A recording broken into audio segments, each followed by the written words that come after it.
इंदौर के महापौर की चौपाल में पीड़ितों ने अवैध निर्माण और मूलभूत सुविधाओं के मुद्दे सामने रखे हैं। जहां पर वार्ड नंबर 57 में महापौर पुष्यमित्र भार्गव की चौपाल लगी थी, वहां पर एक युवा लड़के ने G+3 अवैध निर्माण की शिकायत कर दी।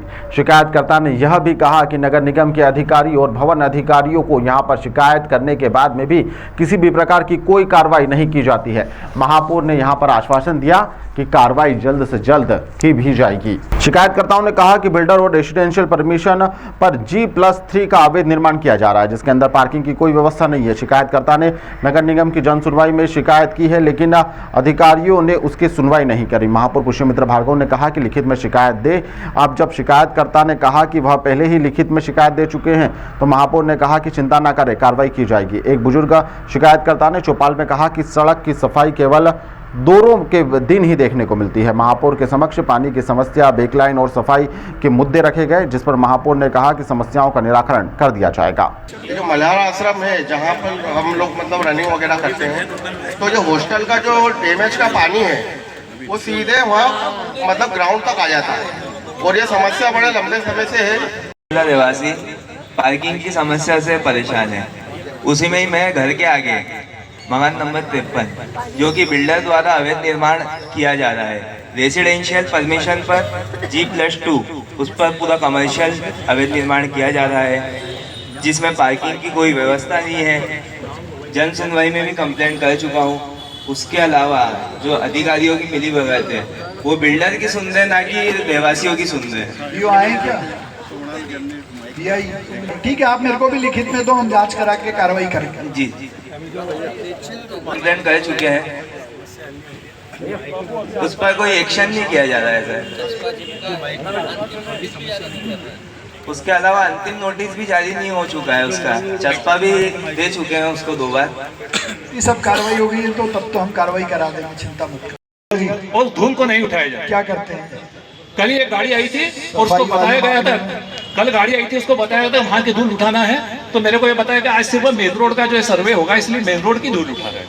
तो जहां सिर्फ हम देखने जाते हैं वहीं की धूल उठाई जाएगी, जहां देखने नहीं जाते वहां कोई नहीं आएगा। वार्ड में सड़क एवं बेकलेन, इनको बता भी देंगे। वार्ड में सड़क एवं बेकलेन की तो सफाई का राम भरोसे है। और जहां तक पंतवेद्य कॉलोनी के मकान नंबर 1 से 12 की बेकलेन है, तो बेकलेन ही नहीं है, वहां पर बेकलेन नहीं है, और बेकलेन न तो बनी है। वहां से कोई भी मकान मालिक पीछे के रास्ते से बाहर निकल नहीं सकता है। यह समस्या पहले भी नागरिकों द्वारा कई बार बताई गई है, लेकिन सिर्फ जो है वो सुनी गई है, उसका आज तक कोई हल नहीं निकाला है। पुराने लेट्रिन बाथरूम वहां बने हुए हैं, जो खंडहर बन चुके हैं, खंडहर है, वो भी अभी वैसे वहाँ पर सारे जानवर, बिच्छू, सांप सब वहाँ पर आते हैं। चूहे इतने हो गए। कहाँ का है ये 12 पंचायत कॉलोनी के बैक साइड में।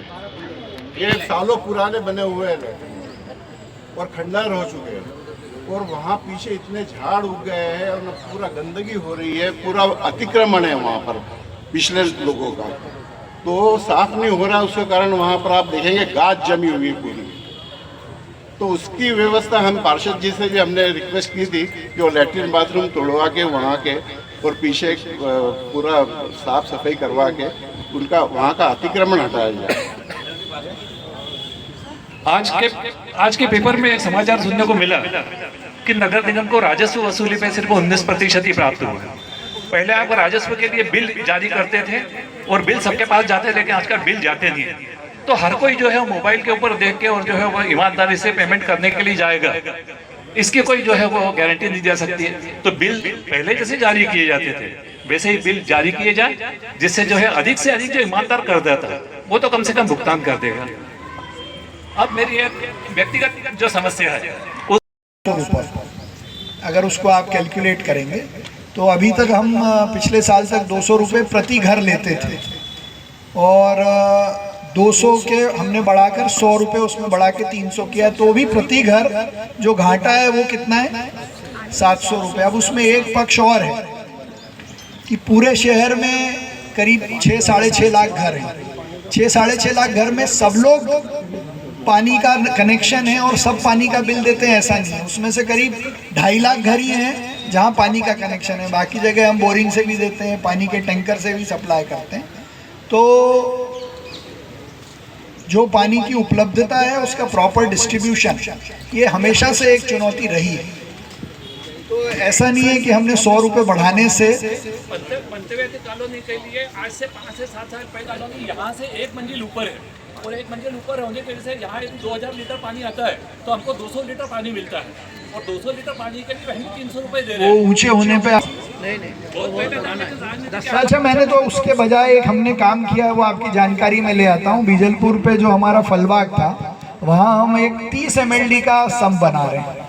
तो अभी क्या होता है, जब पानी इंदौर पहुँचता है तो पश्चिम में सप्लाई करने के लिए पूर्व का बंद करते हैं, पूर्व में सप्लाई करने के लिए पश्चिम का बंद करते हैं। अब ये सम्प हम कोशिश कर रहे हैं मई अंत तक बन जाएगा, तो दोनों एरिया में एक साथ सप्लाई होगा। तो मुझे लगता है कि पानी